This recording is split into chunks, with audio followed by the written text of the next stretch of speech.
Just getting a few things set up.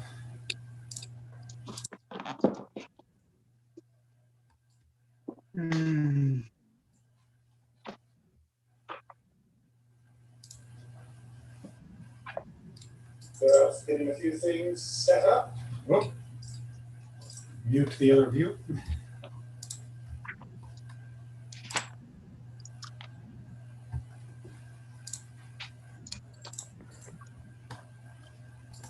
Hi, John. Hi, Charlene. Happy Hanukkah. Happy Hanukkah. Yeah.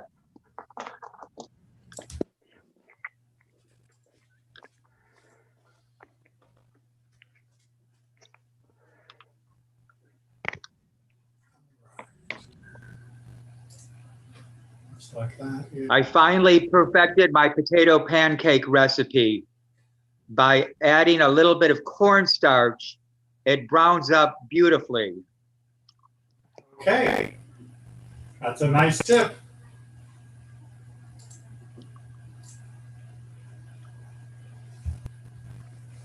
Okay. I never learned how to make latkes.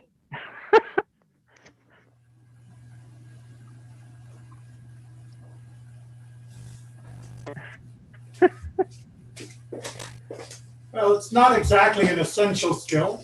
As I like to remind people, Judah Maccabee never ate a latke. No potatoes existed in the old world until after colonialism had brought them back from South America. People probably fried other things, but not the potato latke that we all know and love. Yes. Sufganiyot. Yes, sufganiyot are my favorite. But I have a dignity. So.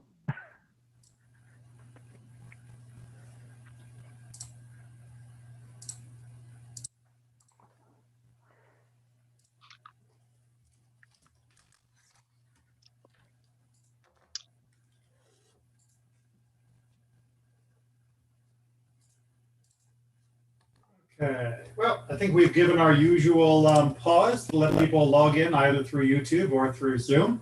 So let's go ahead and get down to work.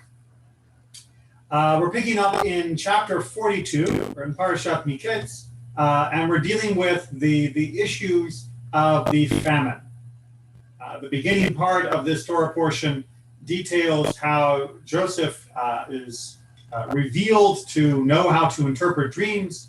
He solves Pharaoh's problem and gets himself appointed to the cabinet, and that leads him to be in a position to organize the grain storage and then grain dispersal. So in chapter 42, we are checking back in on his family in the land of Canaan.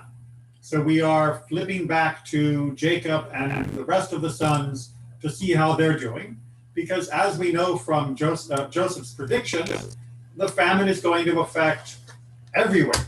So if it's affecting everywhere, that means they're going to be affected too. And that is going to set the stage for the eventual reunion of the family. Everyone with me? Good. So chapter 42, verse 1. When Jacob saw that there were food rations to be had in Egypt, he said to his sons, "Why do you keep looking at one another? Now I hear," he went on, "that there are rations to be had in Egypt.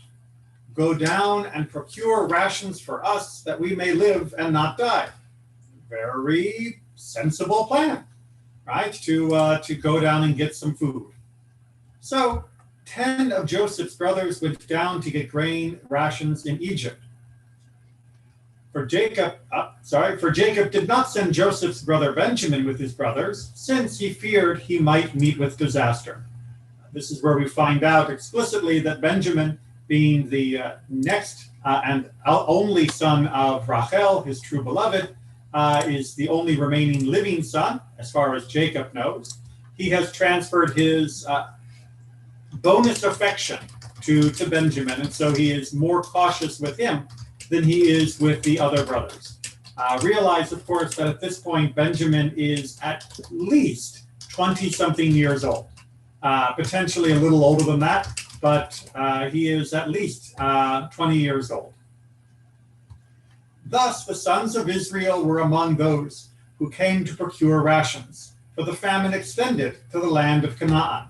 So they are moving in with everyone else coming for the rations. Now Joseph was the vizier of the land. It was he who dispensed all rations to all the people of the land. And Joseph's brothers came and bowed low to him with their faces to the ground. When Joseph saw his brothers, he recognized them, but he acted like a stranger toward them and spoke harshly to them. He asked them, "Where do you come from?" And they said, "From the land of Canaan to procure food." For though Joseph recognized his brothers, they did not recognize him. Recalling the dreams he had dreamed about them, Joseph said to them, "You are spies. You have come to see the land in its nakedness." I mean, after all, they had food supplies, but certainly during this time, Egypt was exposed, is the term ervat haaretz is probably describing here. Exposed because there was still a famine going on, which meant if you measured how much they had in stores, you might be able to predict how long they could hold out and whether or not you could defeat them in a battle. It also may mean that Egypt is simply more open to outsiders than usual, more exposed in the sense that it is trading with a broader range of people, and people are taking advantage of that. But they said to him, "No, my lord, truly your servants have come to procure food," right? Really, that's all we're doing here. "We are all of us sons of the same man. We are honest men. Your servants have never been spies." He said to them, "No, you have come to see the land in its nakedness." All right, so we're going to look at this exchange in a bit more detail with our commentary, but I just want to point out a number of the ellipses, the missing pieces that are happening here. Right, so we find out, yes, Joseph recognizes them, they don't recognize him. That sets the stage for the tension in the scene. But Joseph's response to Joseph's accusation of them of being spies, probably meant to put them off and put them on the back foot, is met with them declaring not just their true purpose, that they came for food, but this additional information. All right, all of us are the sons of the same man. We are honest men. Your servants have never been spies. Why are they talking about their family lineage? This seems to be an unusual insertion to the questions and the accusation that Joseph has put against them. And on top of that, why would Joseph think that his accusation of them being spies is something that the brothers might at all worry would be able to stick to them? I mean, after all, lots of people are coming to procure food. Why would these people be singled out as potential spies? The brothers continue to try to rebut the accusation of being spies. And they replied, "We are your servants. We, your servants, are 12 brothers, sons of a certain man in the land of Canaan. The youngest, however, is now with our father, and one is no more."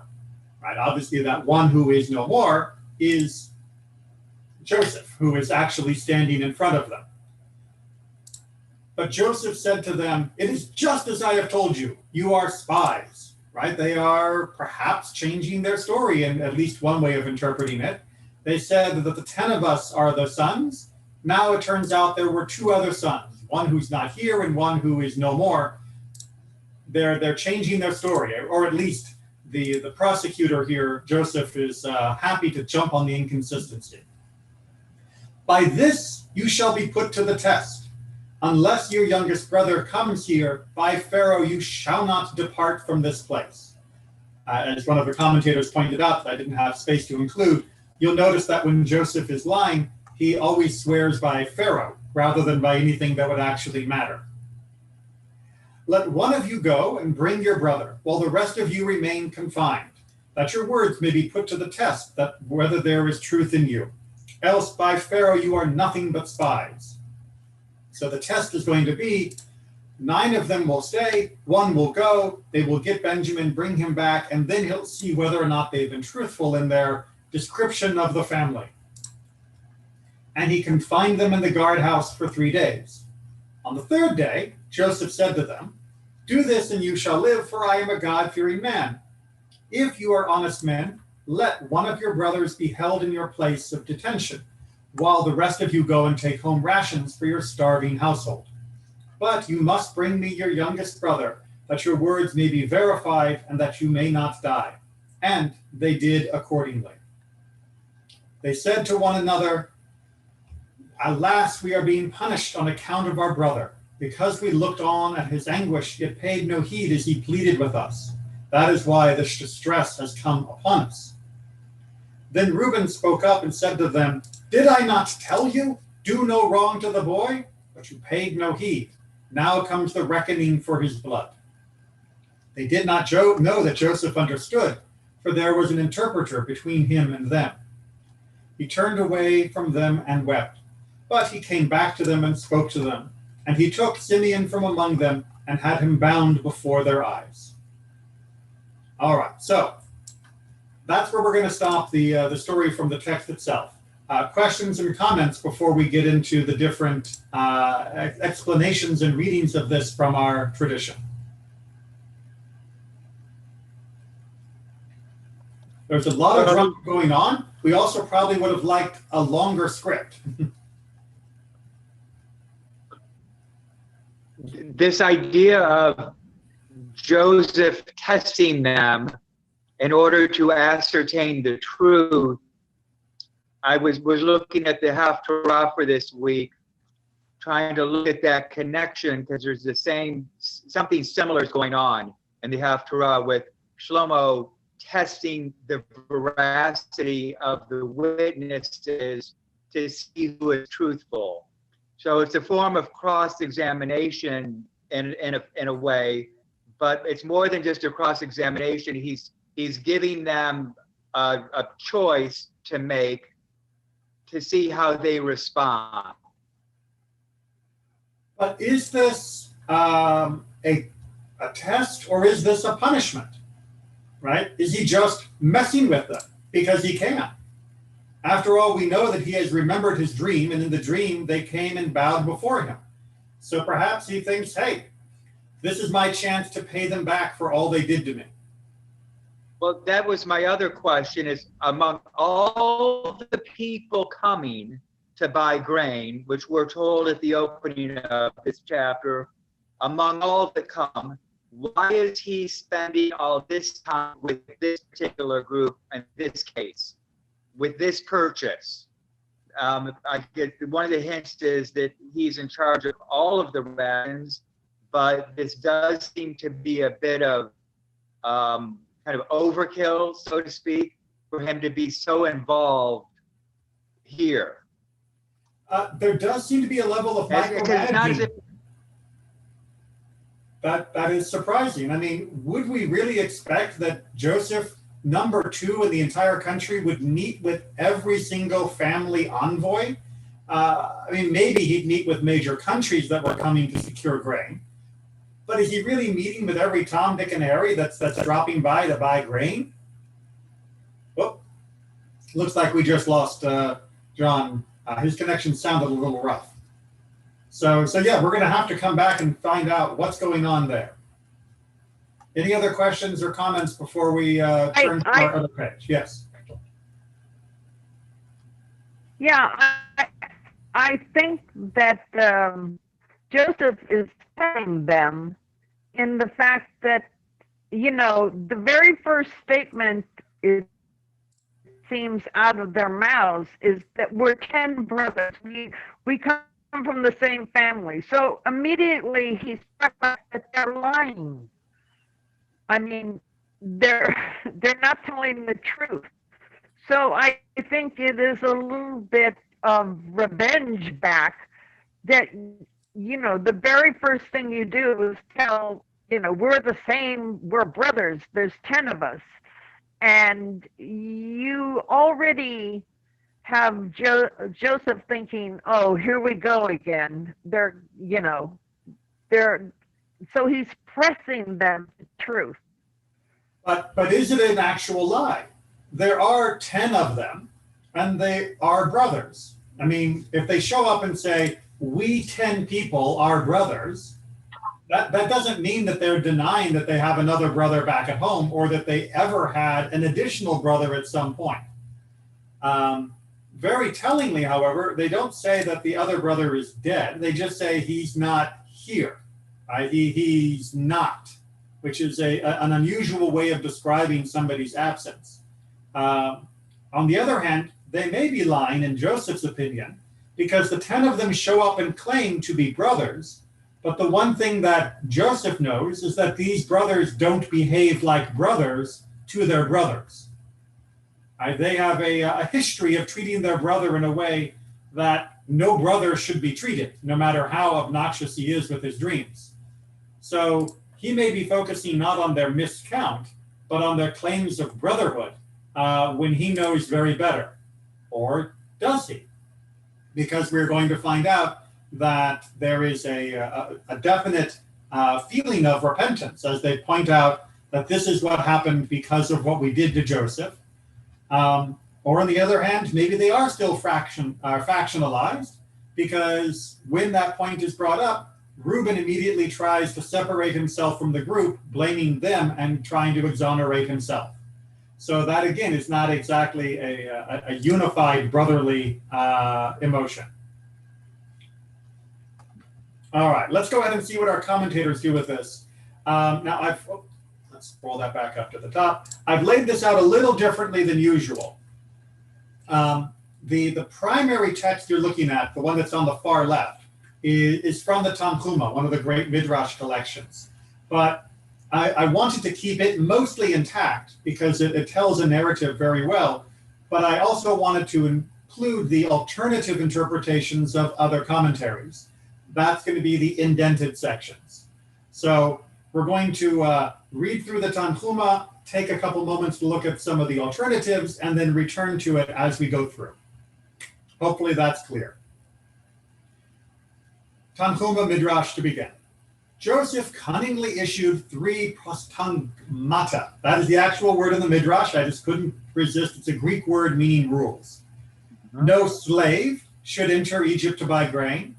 No one person should walk behind 2 donkeys. No one should enter until he had written down his name, his father's name, and his grandfather's name. All right, so why would these be the rules that he made for people that were coming to buy grain? If you haven't already looked down, anything off the top of your heads of why he might have put these rules in place?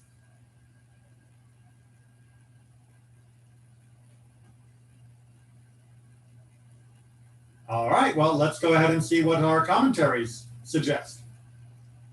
All right, so Sforno pipes in. Again, this is before we look at the Tanhuma's interpretation. So Sforno pops in and says, the official selling grain in Egypt did not sell to more than 1 family per buyer. The reason for this restriction was intended to ensure that buyers would not resell some or all of what they had brought, thus using what Joseph had stored as a source of enriching themselves. So Sforno is being the businessman here and says, well, especially the idea of the 2 donkeys, which means that a person would be buying more than what they themselves needed. That's because they don't want people to buy and then go resell it at a markup. Right? That is not why Egypt stored up the grain. It wasn't to allow middlemen to get rich off of it. And Or HaChaim has a similar idea, but he also expands. Besides, it appears that Joseph was selling a fixed amount of grain to each purchaser. Right? That's, again, why no 2 donkeys. Each person is getting what they get, not more. He had 2 objectives in mind, an obvious one and a secret one. The obvious objective was to prevent speculating in grain, as if someone were to purchase an amount larger than for his own needs, agreeing with Sforno on that. Joseph's method was of benefit both to him and to the purchasers. And if you cut out the middleman, then that means that everybody who ends up buying the grain directly from Joseph in Egypt is going to be able to buy it for less cost than what the middleman would mark it up. By refusing to sell large quantities at one time, Joseph could take advantage of any rise in price when it occurred. The customer benefited by what he did, since Joseph did not raise prices unreasonably. Joseph's secret objective was to force each of his brothers to make a trip to Egypt to provision himself, as he only sold rations for one family at a time. Now, you might be thinking, one family at a time, that's, Jacob's family. But these are all adult sons with their own families, as we saw in great detail in the story of Judah and Tamar. So each of them has to come down to buy food for each of their 10 different families. And that is requiring them to all come. They can't buy extra and load up extra donkeys, as Joseph's one donkey per person policy. But we're still left with the question of, why would he have made it so no slaves could come? And why would he have made it so that people had to write down their full generational names? And the Tanhuma is going to give our answer for that. What did Joseph do?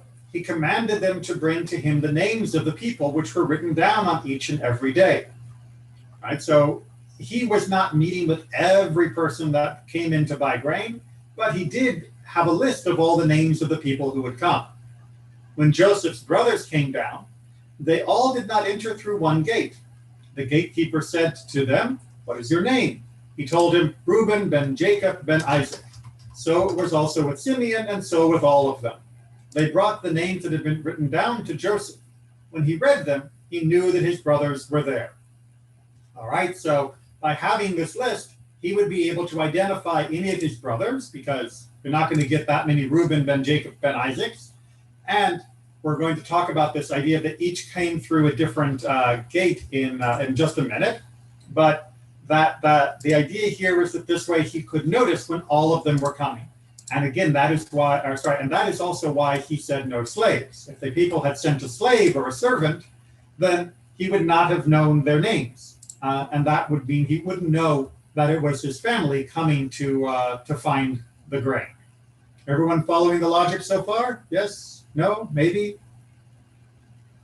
Rabbi, Okay. another reason for the slave rule, someone who's wealthy enough to have slaves getting in line at the food pantry, so to speak, why don't you sell your slave? You'll then have money for food. True, but this is not free food. When they're coming down here to get the food, they are paying for it. It may be a fair price, but they are still paying for it. Right, but it's a way to make sure that it's a need. It's a way to assess need. If you're wealthy enough to have slaves, you don't need to be trying to get a deal from the storehouse. Go sell your slave and then come with money. I mean, certainly Jacob's family was very wealthy in many ways. It just didn't have grain because of the famine that was across the area. So it wasn't necessarily that if you're wealthy, you were able to avoid the famine, and that sending slaves would somehow be indicative of that. Whether you were wealthy or whether you were poor, the famine was hitting everyone. It was only, of course, somebody who had at least some money that would be able to go down to Egypt to purchase. People who had nothing, well, they were the ones in real trouble because they had nothing to go to Egypt with. So continuing with Joseph in the Tanhuma Midrash, he sent for his son Manasseh, and he said, "See where they are going." Manasseh went and saw them going about in the marketplace. They went from this marketplace to that marketplace, from this alley to that alley. Right? So when Joseph had them brought to him, so just before we get into that, what Manasseh is noticing is that they seem to be looking for something more than just food. Excuse me. So now, when Joseph had them brought to him, he certainly recognized them, but he became a stranger to them. Rabbi Yochanan said he became a foreigner to them, that they couldn't recognize their brother because he looked like a foreigner. And how often that is true, that we don't recognize those who are our brothers because they look or seem in some ways as though they were foreigners to us.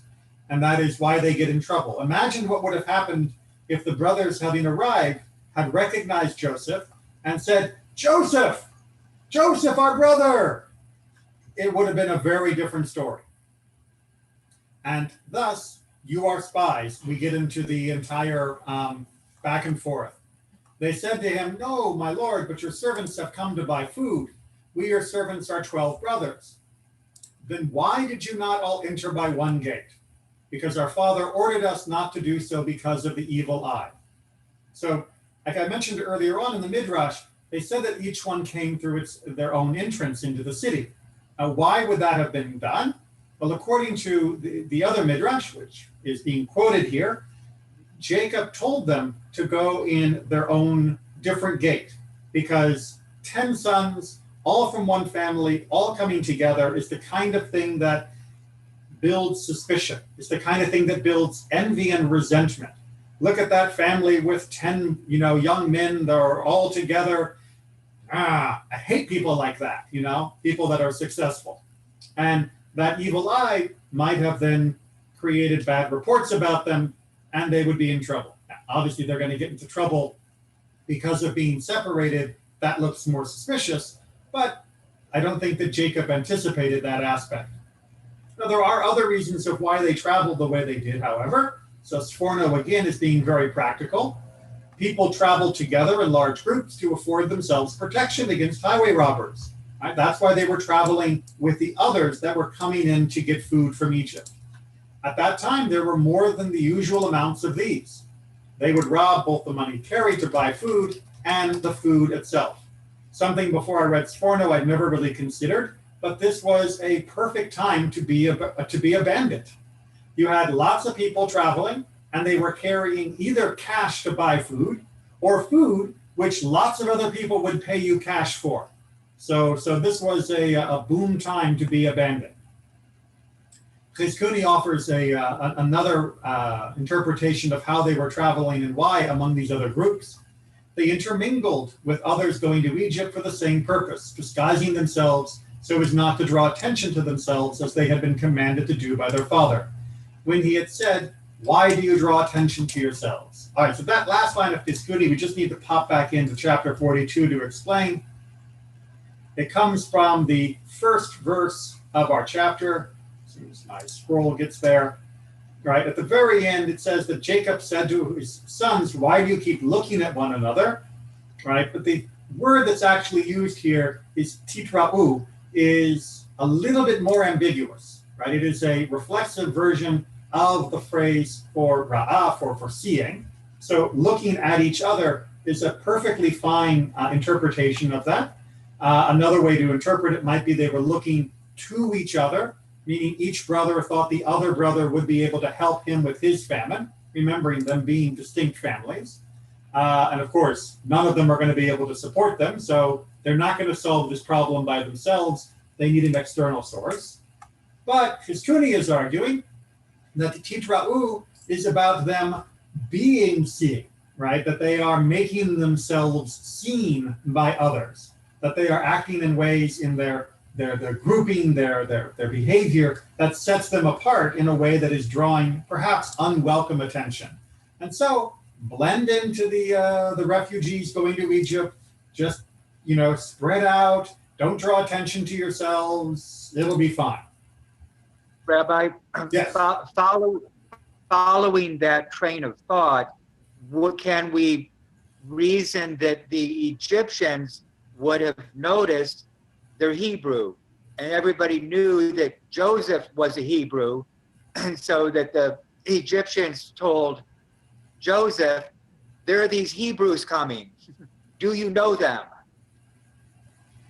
So perhaps, although we do find out that Joseph is careful to keep his ruse going by having an interpreter, that he is publicly pretending not to be able to speak their language. And certainly Joseph was, not Joseph, but the Egyptians were familiar with countless Hebrews. That wasn't like it was only Joseph's family. Even back then, I know we all expect, Jews to know each other, but there were more than any one person would be likely to know.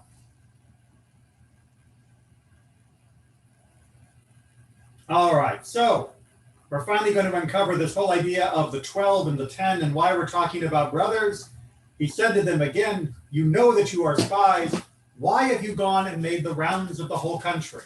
Remember, according to this midrash, the brothers come in from the different gates, and then they are seen going from market to market and alley to alley. They are searching the country. They are looking around the whole area. They said to him, we had a brother, but we sold him as a slave. And from the hour that we sold him, our father has sat mourning over him. So we have come down with money, saying, wherever we find him, we will redeem him. So their explanation for their behavior is not just they didn't want to draw attention to themselves or be thought of as attracting the evil eye. They're on a double mission. They are trying to find Joseph. And that's why they are wandering around looking for more than just grain. And they are admitting this. And the clue for the Midrash to build off of this is how they go from saying, we are 10 brothers, but we actually had 12. One is back home, and one we are looking for. And since they can't produce the one they're looking for, in order to test them on that statement, he then asked for them to bring the other brother, the other half of what they've added to their statement, in order to prove not just that they are honest in having 12, but they are honest in the fact that they are doing whatever they can to find the missing brother, meaning to find him. So the Midrash puts the brothers in a better light and puts the whole conversation in a much different atmosphere, that he is asking them to basically prove not that they are 10 or 12 brothers, but to prove that indeed they really have changed their attitude. This also explains, of course, why the brothers launch into their own internal dialogue about how they should never have sold Joseph in the first place. So it really does, this Midrash, piece together the strange jumps in the conversation very well, while also, as we'll see, setting us up for a very interesting moral lesson. So let me just finish with Joseph's response in this Midrash, and then we can talk a little bit before continuing the discussion. He said to them, can a person who sells something go back on it? You really think you're going to be able to find him? They said to him, for this reason we came down with double the money on hand to redeem him. Now, we're not looking to just cancel out the original sale. We're going to buy him back. He said to them, what if the owner does not want to sell him? They said to him, even though we are burned alive on his account, we will not move until we have redeemed him. That we're not going back without him. And that, of course, is also linking into the strange exchange where Joseph says, one of you can go and bring back your 11th brother, and then a few days later switches it to all of you but one can go and bring back your extra brother, but bring the food up to your families in the meantime.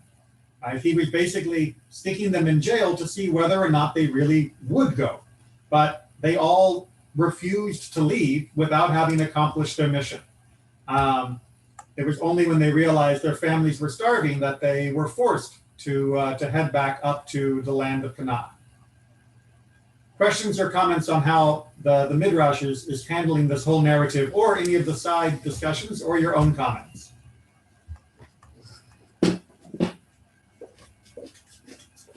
Okay, not looking like anyone wanted to jump in there.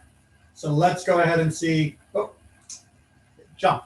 We're going to continue with another section from Tanhuma, again with a small digression. All right, so again, we're now going back to near the beginning of our section. We finished the main conversation, but we're going back up to the beginning of the chapter to talk about the brotherliness of the brothers. Joseph's 10 brothers went down. The children of Israel is not written, right? You would have thought it wouldn't say Joseph's 10 brothers. You would say the 10 sons of Jacob, of Israel. But the children of Israel is not written here because at the beginning, they had not treated him with brotherhood, in that they had sold him. Then they had finally repented and said, when shall we go down to Egypt and return Joseph to our father? So when their father told them to go down to Egypt, they all went with one mind to return him. So why are they being called Joseph's brothers now? Because now they are finally getting ready to act like brothers. Right? The reason why it emphasizes that they are Joseph's brothers rather than just saying they are Jacob's sons is because at this point, this turning point in the story, in chapter 42, they are finally starting to act like brothers. And with that, we are keyed up for the whole rest of the book of Genesis and, of course, the resolution of the nation of Israel into finally becoming a unified nation. So by just that little change of phrase, Joseph's brothers rather than Jacob's sons, we are primed to see a difference in what's happening here and recognize these are not the same guys that had sold him into slavery before. Rabbeinu Bachya has his own interpretation of this, and he points out the brothers are described as such to alert us to the fact that at this point, Joseph's first dream, which involved 10 people binding sheaves, was in the process of becoming true. In that dream, Benjamin, who was only 11 years old back then, was not included as binding sheaves. As soon as the brothers paid their respects to the ruler of Egypt, this dream had been fulfilled. The second dream, in which 11 stars bowed down to Joseph, could not be fulfilled until Benjamin too came to Egypt with his brothers, as well as his father Yaakov, as well as his father Jacob. So Rabbeinu Bachya says, well, let's hold off a little bit about the righteousness of the brothers of having done tshuva, of repenting. Perhaps this is just telling us that they are Joseph's brothers so that we begin to remember the dreams from the beginning of the Joseph story. And we'll see 10 of his brothers bowing in order to see the first dream being fulfilled. And then we'll understand why he's specifically asking for Benjamin to come down in order to reach the 11, and then, of course, for his father to come down, which will be the sun and the moon. His mother was reflected as the moon, which is a whole nother conversation, as being the fulfillment of the final dream. So maybe they haven't all fully repented at this point. Maybe we shouldn't read too much moral growth in the brothers just yet. Another section of Tanchuma on this same parasha has a slightly different reason for the number 10 as well. Right? Why 10? Why specifically 10? That's a special number in Judaism because it was up to them to end the divine punishment and annul the decree of being strangers in the land. You therefore find in the case of Sodom that Abraham went down from 50 to 10 in his haggling with God. When he did not find 10, Abraham the righteous was silent. Moreover, because there were not 10 in the generation of the flood, they were not saved. Indeed, there were none there except Noah, his 3 sons, and their wives, altogether, which would only make 8. So the Midrash is drawing our attention to the 10 here being the 10 of them being committed to fixing the problem and averting the decree, feeling that as a group, as a minyan, that they are a sufficient nucleus to create that righteousness that needs to exist for the community, for the nation to be redeemed. And so they are working as 10. They are working as a minyan of righteous people as sort of that minimum measure that we see from both Sodom and Gomorrah and by extension during the time of the flood. Questions or comments? Rabbi, I have 2. The first is why are we called brothers? When you opened up the comments today, you mentioned that one of the rules is there's only 1 sale per household. If they go down as the children of Israel, that's 1 household. Here there's 10 households. That's a practical matter. Very practical. And then second, on the 10, do we then derive from that the Shekinah was now present because there was the full 10? And so there's an extra measure of divine assistance with the 10. So I think the question is less about whether they are able to pull in more divine assistance and whether they are worthy of having divine assistance.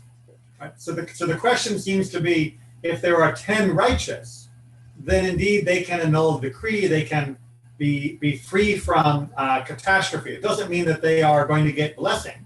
It just means that they will not be worthy of punishment because they are sufficient in 10 of not being punished for the crimes that they have committed. But the question is whether or not they truly constitute 10 righteous people. It seems that in the Tanhuma they are hinting that they are, but that's a little debatable. I guess that's what we find out by the end of the next parasha. Indeed, although there are others that say that maybe they were not yet also, that there are other clues about this. So we're going to see Joseph's response and then understand a little bit more about them. Right, so what did he do? What did we find out at the end after all of the back and forth? He took Simeon from them and bound him before their eyes. Joseph said to himself, "He bound me and cast me into the pit. I also am binding him." So turnabout is fair play. Right? They did this to me. I will do it to one of them. However, the question still remains, is that fair? Well, according to Bereshit Rabbah, the other great Midrash collection, perhaps so. Right? Rabbi Binyamin said, "Do we not know from the brothers of Joseph that there are 10? Right? It says, the brothers of Joseph. I can do the math without you writing the word 10 in. I know how many brothers there are once you told me Benjamin didn't come. Rather, 9 of them are searching for their brother, and 1 is buying grain." The idea being that the brothers of Joseph are 9, the buyer of grain is 1, meaning that 9 of them went down with dual purpose. They went down to buy food and to find their brother. 1 of them went down with one purpose, to buy food, and had no interest in getting back Joseph, had no interest in getting back his brother. Now, there were other reasons that people talk about why Shimon might have been that person. He was one of the more violent and antagonistic of the brothers, as we see from his activity during the massacre of Shechem. So that sort of is why he might be the one that Joseph chose to keep as the prisoner. That he may have been one of the more violent attackers during the original assault on Joseph. Radak, however, sees this sees Joseph's response as actually being very mitigated, as being softened throughout all of this scene, as Joseph realizes the dreams that he had had and how they are now being fulfilled. For the dreams had really concerned the brothers primarily. He realized now that they had hated him on account of his dreams. This is why when he remembered all that they had done to him, instead of repaying them in kind, he only made them extremely uncomfortable for a while. Right? Joseph is also turning to his brothers as a better brother at this point. Joseph is recognizing that everything they did to him was on account of him youthfully, stupidly sharing his dreams in a way that made them very, very upset. He, as a child, or as a young man, didn't recognize how much animosity, how much pain his dreams would have when he shared with his brothers. And even when he did, and his father rebuked him for it, he still didn't really have enough empathy, sympathy, understanding, wisdom, take your pick, to understand why somebody would feel so bad about the idea of having to serve this other person, about having to be subservient to them. What has Joseph experienced in the meantime that has changed his views on this? He's been a slave.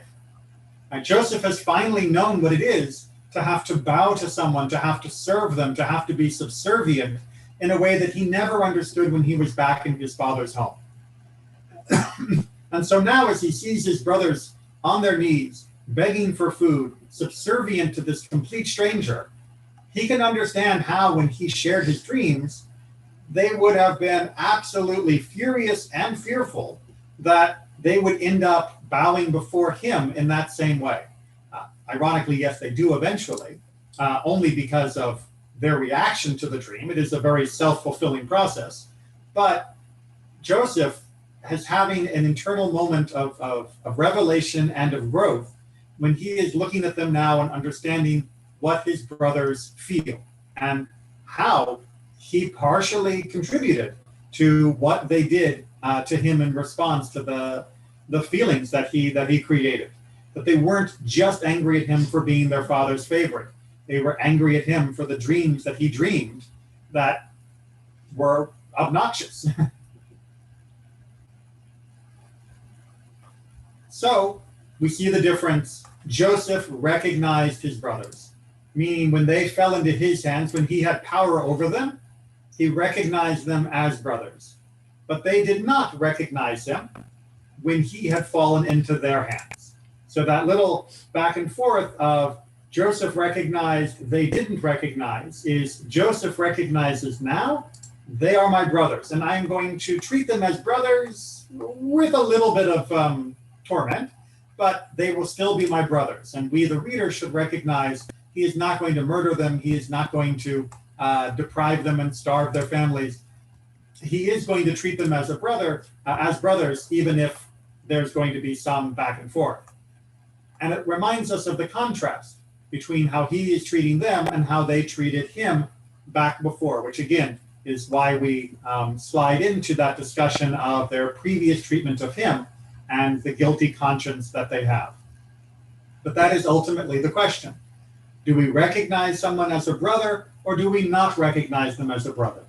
Do we recognize them as somebody that we are that we owe a loyalty and a responsibility of care to, or do we not? And you may remember that was the very, very first question that someone asked to God, right? Am I my brother's keeper? And that was a murderer, if you might also remember. So to hear the question and the answer is, yeah, you are your brother's keeper. And just as we began Genesis with the discussion of brothers and their responsibilities, we are drawing it to a conclusion with the understanding of brothers and their responsibilities to each other. And just one more comment, and then I'll throw the door open for additional comments and discussion. We are also seeing that what began with the pain of recognize this, showing Jacob the bloody cloak, and what was continued through as the phrase of recognize this from Tamar to Judah, as we talked about before, we are now also seeing recognition again in the literary device linking the whole arc of this section of whether or not someone recognizes a person or an article of clothing, what it represents, who it really is. That is ultimately deciding the fate of these families. Recognize them as a brother, recognize them as right, recognize them as somebody with feelings and that you have an obligation to, and we're okay. Deny that, and that's where it all falls apart. So please share your additional thoughts and feelings on this very rich and complicated discussion.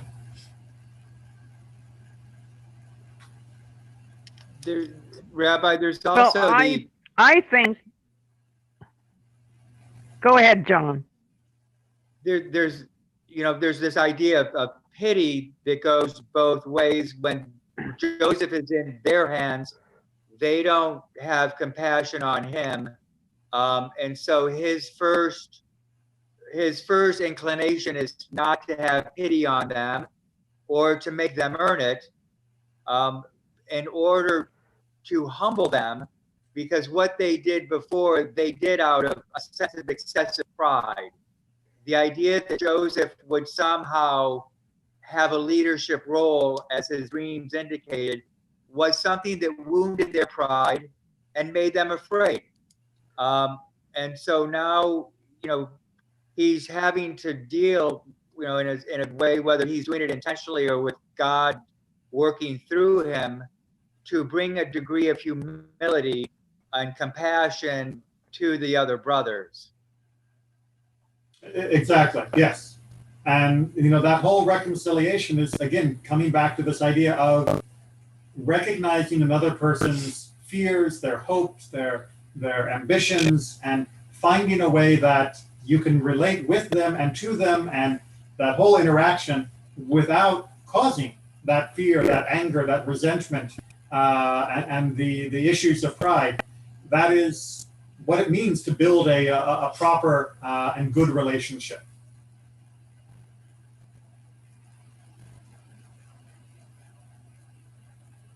Other comments?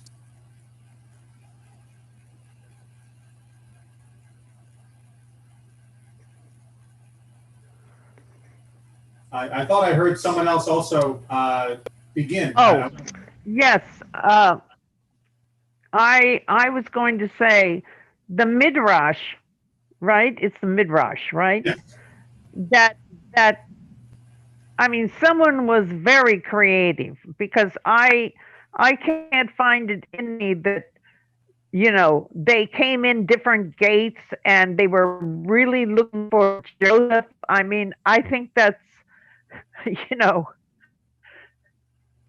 they they had been living with guilt for how many years, and now they were going to go into Egypt to get food because their families are starving, but they're really hunting for Joseph. I think that's a real literary leap. So, there's always the question of how much the midrash can tie in an obvious way to the text. And the question becomes, how do we read the text itself? Do we assume that the text is giving us all the information that it wants us to know? Or do we assume the text is meant to spark us to fill in what should be obvious gaps?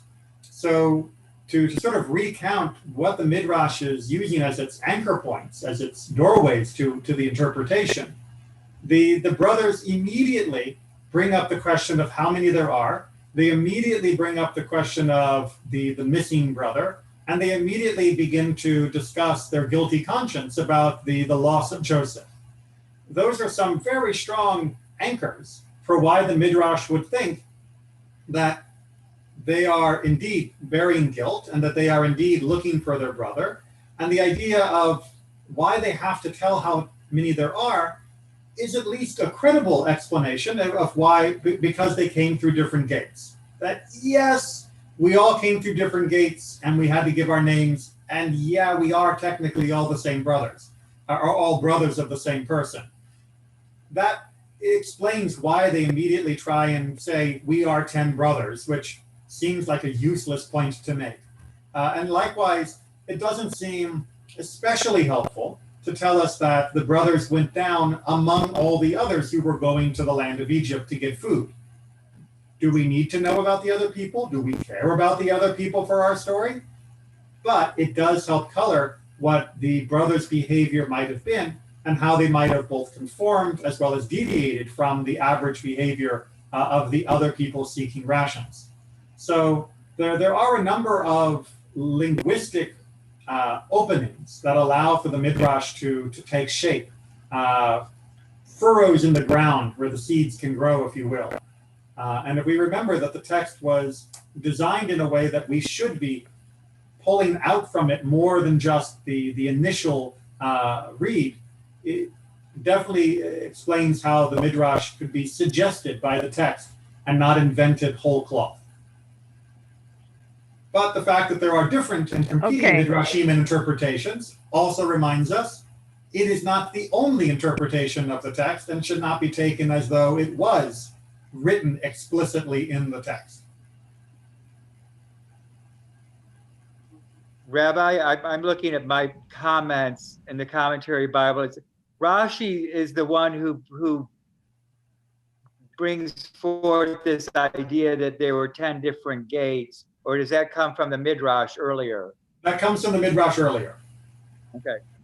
Remember, about 70 to 80% of what Rashi writes is either a direct quote or a judicious restatement of an earlier teaching from the early sages. Right, okay. If you go to, I'm just going to double check here, but if you go to Sepharia, you will often find, let's see if I can find a good example here.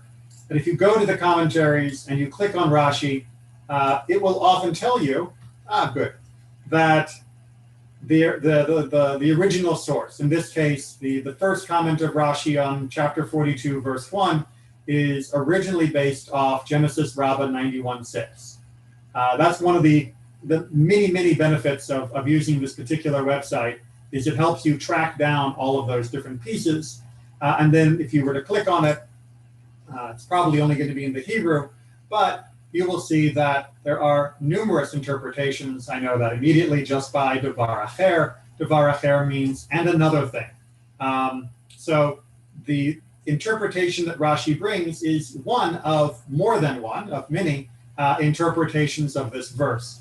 And then we can have a whole conversation of why did Rashi choose this version rather than the other ones, but that gets into a different level of analysis.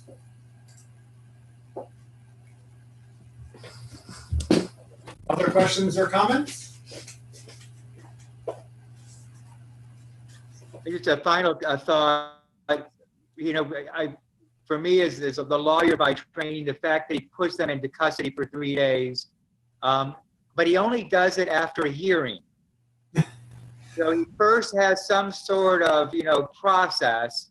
He's the judge. They have to appear before the judge, and then after this, appearance, then he jails them for 3 days.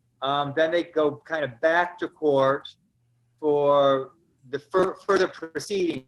This idea of we have multiple stages in proceedings, I think it is a nice precedent. There's no final decision right off the bat. There's a judicial process going on here. There's a process, although I'm not entirely sure I would call it a fair one, since Joseph is basically saying, you're lying, you're spies, and with no evidence, no true evidence, to make that accusation stick. So if I were being arrested, I would be very upset if this was the way my case was being handled. Well, that's the charge, and then he has them come back and gives them an opportunity to establish the facts of the charge. But they are trying to prove their innocence. He never tries to prove their guilt, because he doesn't have to. He's a dictator. Well,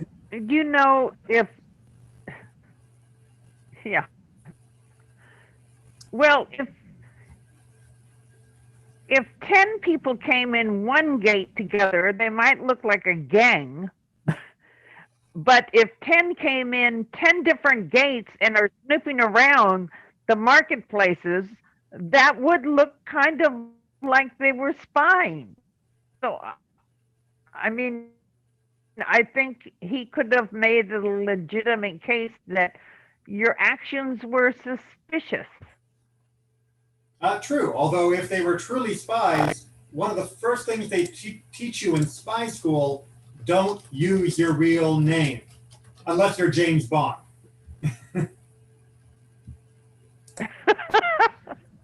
And for no, right. James Bond is not his real name. No, but it is the name that he uses everywhere he goes. Yeah, but is there always a different James Bond? Right. So yes, it's hard to make Joseph's accusation stick unless you realize he's trying to mess with them for one reason or another. But we'll see much more of that in the follow up to the follow up in the chapters that come after. But for that, we are going to finish here for today. Thank you, everyone, so much for participating and sharing our Torah discussion and conversation. Look forward to seeing you all later. Class is, as usual, tonight for Mishnah and tomorrow for Pathways to Judaism. Take care, everyone.